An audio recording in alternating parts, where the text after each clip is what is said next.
Ejeka fiyin atope f'Olúwa. Àtúndí Friday mi. Orí atope ló yẹ. Ìyanu ni ìfẹ́ rẹ̀ sí gbogbo wa pariwo. Ẹ̀kọ́ nìyí sọ́ba oníbùwọ̀ rẹ̀. Hallelujah. Ògo ni fún Baba. Káfíjọ́ ìlú yìn Ọlọ́run wa májọ́. Alààyè yíyọ́ bó ti yẹ. Ẹ̀kọ́ nìyí Baba oníbùwọ̀ rẹ̀. Ẹnu wa kò gbòòrò tó láti kọrin. Àwọn wa kò gbòòrò tó fún ọpẹ́. Báwa lẹ́gbẹ̀rún àwọn ní ìkọ̀kọ̀ kò tó láti fìyìn fọ́ba tó dá wa sí o. Pariwo hallelujah. Ògo ni fún Baba. Káfíjọ́ ìlú yìn Ọlọ́run wa. Alààyè ni ó yíyọ́ bó ti yẹ o. Hallelujah. Ògo ni fún Baba. Àní kí la fi sọ jàwọ́ tí kú ti pa. Ìwọ ló fọwọ́ wá dí òní. Wọ́n ló ṣọ́ wa ló gbà wá nínú ewu gbogbo.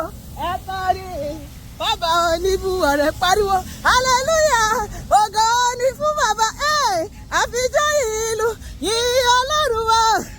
Alààyè ni yóò yíyọ́ bó ti yẹ o. Hallelujah. Ògo ni fún Ọba. Wá dúpẹ́ sọ bẹ́ẹ̀ lópin ọ̀sẹ̀ yìí. Wá dúpẹ́. Ẹ bá mi kí bá olóore máa fò sókè. Ṣé báwo ló gbà mí lọ́jọ́ ogun lè wò? Ẹ bá mi kí bá olóore. Ọpẹ́lọpẹ́ rẹ̀ nínú ayé mi o. Ènìyàn lè ṣe t'Olúwa ṣe o. Lópin ọ̀sẹ̀ yìí Olúwa máa dára nínú ayé mi àti nínú ayé. Ènìyàn lè ṣe t'Olúwa ṣe o. Ijó tí mo jó ijó Jésù ni.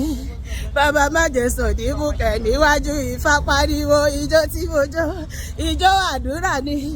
Bàbá má jẹ́ sọ̀dímùkẹ́. Ijó Jésù mo jó gbogbo ayé. Ijó Jésù mo jó mọ̀ṣúbà.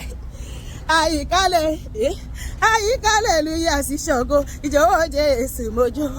Ijó kì í bàjọ́ fún Bàbá. Ara kì í bàdá fún Bàbá. Májó níwájú ọba tó dá ẹ sí tó mú ọdún pín ọ̀sẹ̀ yìí. Àdìsẹ́ ijó kì í bàjọ́ o. Ara kì í bàdá o. Ó yẹ o gbogbo ayé. Ó yẹ o.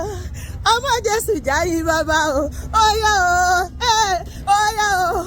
Ọmọ Jésù jáyé Bàbá o. Hallelujah. Lópin ọ̀sẹ̀ yìí Olúwa máa ṣorí gbàgbà. Oore ìyanu àkànṣe lọ́lọ́run máa ṣe fún mi àti ẹ̀ lópin ọ̀sẹ̀ yìí lórúkọ Jésù. Àmín.